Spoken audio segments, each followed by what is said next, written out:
Buenos días, soy el doctor Rodrigo Isa, electrofisiólogo de Clínica Red Salud Vitacura, Santiago de Chile, y voy a hablar sobre el tema de fibrilación auricular, viejas y nuevas recomendaciones basadas principalmente en el control del ritmo cardíaco. Como ya es conocido por todos, en agosto recién pasado se publicaron las nuevas guías clínicas sobre el diagnóstico y manejo de la fibrilación auricular, que vienen a reemplazar las guías previas sobre el tema del año 2016.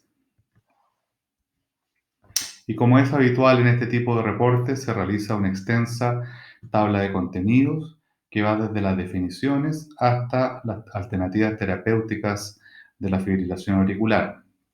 También tiene un apartado específico sobre nuevas recomendaciones y sobre cambios en las recomendaciones existentes en las guías previas, principalmente referente a cambios en el nivel de la evidencia científica.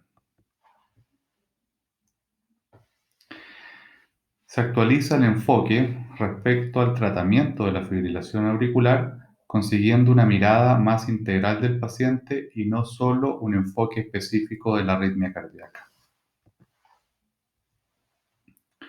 Las guías clínicas separan el manejo del paciente con fibrilación auricular en tres pilares fundamentales. El primero, respecto a la anticoagulación, para evitar complicaciones tromboembólicas y en especial el accidente cerebrovascular.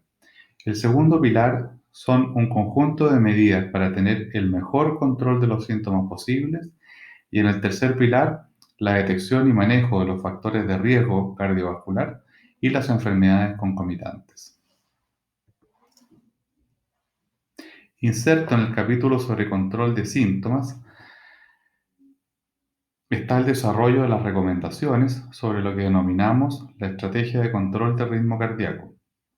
En otras palabras, llevar al paciente que se encuentra en fibrilación auricular a ritmo sinusal y a evitar la aparición o recurrencia de fibrilación auricular en el paciente que ya está en ritmo sinusal. Hace referencia a todas las alternativas terapéuticas, farmacológicas e intervencionistas y realiza una recomendación ajustada a cada caso.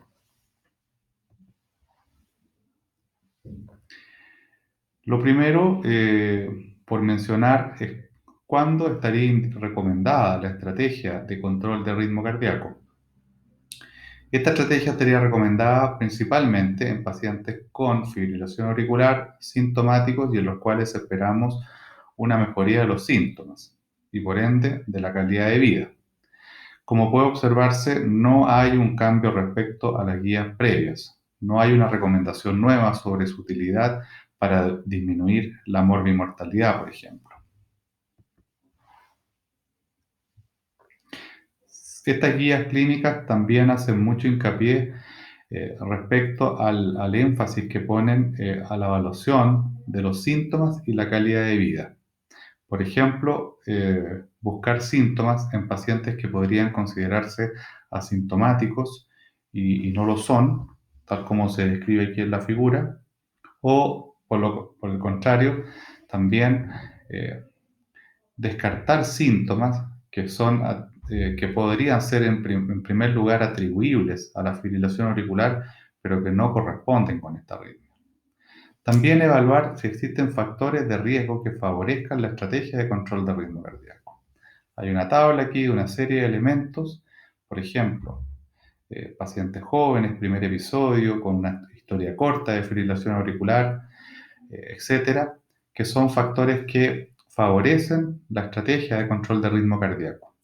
Y una vez que tenemos evaluado los síntomas y atribuido los síntomas a la fibrilación auricular y evaluado que existen factores de riesgo que favorezcan la estrategia de control de ritmo, recién en ese momento aplicar o ejecutar las acciones para el control del ritmo cardíaco, ya sea terapias farmacológicas o terapias con ablación con catéter.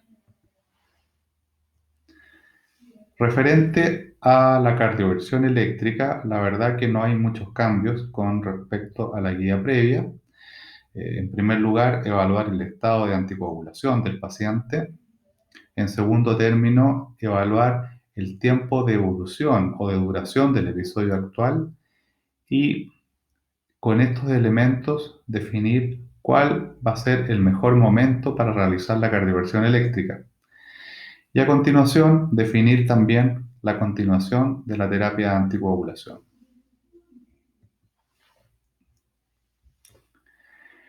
Con respecto a las indicaciones de ablación con catéter de la fibrilación auricular, las guías nos recomiendan separar estos pacientes en 4 grupos.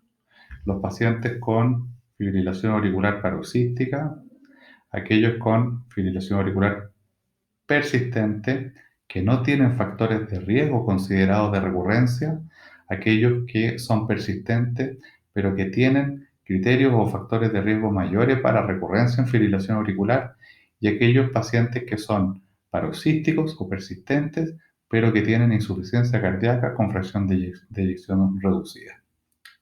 Como pueden observar, las guías nos recomiendan tanto terapia antiarrítmica o ablación con catéter.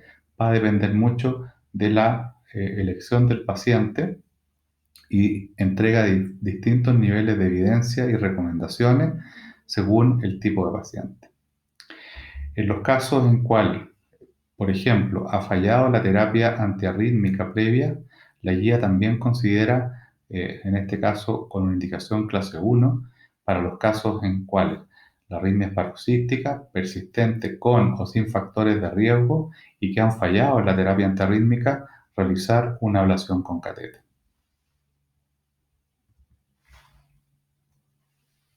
Dentro de las nuevas recomendaciones está el considerar los riesgos del procedimiento, los factores de riesgo de recurrencia de fibrilación auricular y también la discusión de todos estos factores con el paciente.